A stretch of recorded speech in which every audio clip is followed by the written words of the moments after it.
Today, Pakistan is being ruled by caretaker governments at both the federal level and provincial level.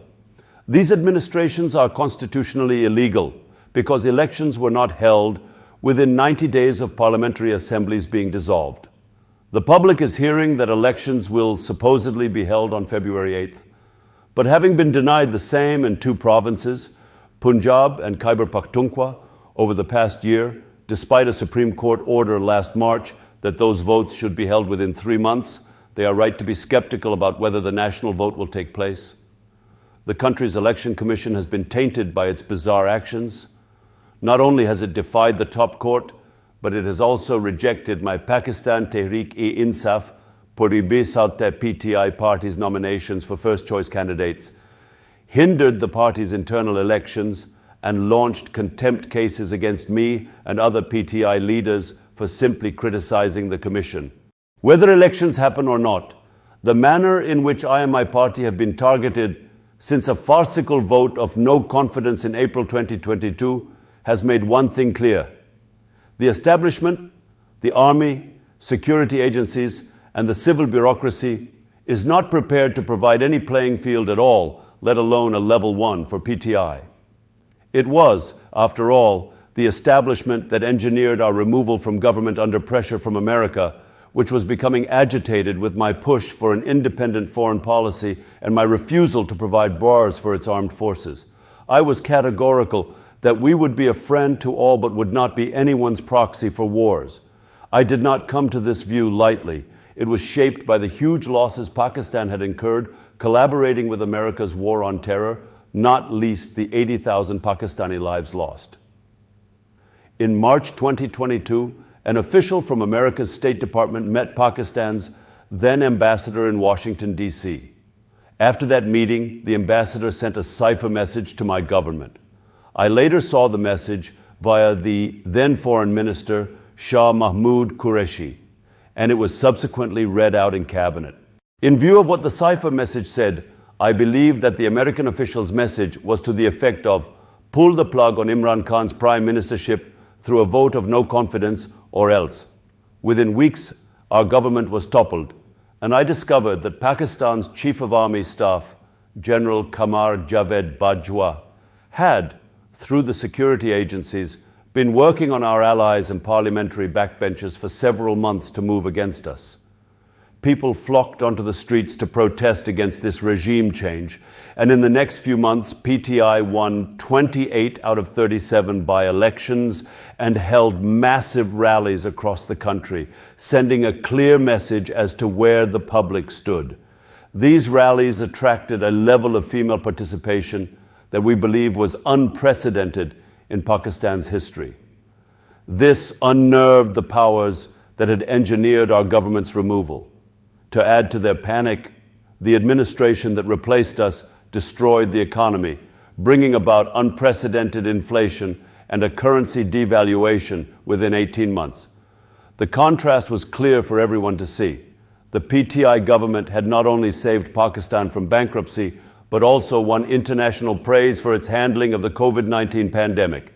In addition, despite a spike in commodity prices, we steered the economy to real GDP growth of 5.8% in 2021 and 6.1% in 2022. Unfortunately, the establishment had decided I could not be allowed to return to power, so all means of removing me from the political landscape were used. There were 2 assassination attempts on my life.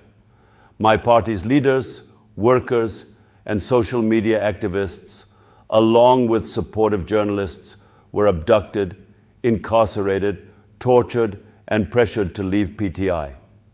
Many of them remain locked up, with new charges being thrown at them every time the courts give them bail or set them free.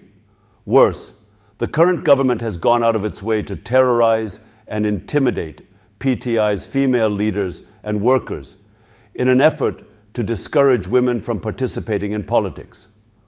I face almost 200 legal cases and have been denied a normal trial in an open court. A false flag operation on May 9, 2023, involving, among other things, arson at military installations falsely blamed on PTI, led to several thousand arrests abductions and criminal charges within 48 hours. The speed showed it was pre-planned. This was followed by many of our leaders being tortured or their families threatened into giving press conferences and engineered television interviews to state that they were leaving the party. Some were compelled to join other newly created political parties. Others were made to give false testimony against me under duress. Despite all this, PTI remains popular with 66% support in a Patan Coalition 38 poll held in December. My personal approval rating is even higher. Now the Election Commission, desperate to deny the party the right to contest elections, is indulging in all manner of unlawful tricks. The courts seem to be losing credibility daily. Meanwhile, a former Prime Minister with a conviction for corruption, Nawaz Shareef, has returned from Britain, where he was living as an absconder from Pakistani justice. In November, a Pakistani court overturned the conviction. It is my belief that Mr. Shareef has struck a deal with the establishment whereby it will support his acquittal and throw its weight behind him in the upcoming elections. But so far, the public has been unrelenting in its support for PTI and its rejection of the selected. It is under these circumstances that elections may be held on February 8th. All parties are being allowed to campaign freely except for PTI. I remain incarcerated in solitary confinement on absurd charges that include treason. Those few of our party's leaders who remain free and not underground are not allowed to hold even local worker conventions. Where PTI workers manage to gather together, they face brutal police action. In this scenario, even if elections were held, they would be a disaster and a farce, since PTI is being denied its basic right to campaign. Such a joke of an election would only lead to further political instability. This, in turn, would further aggravate an already volatile economy.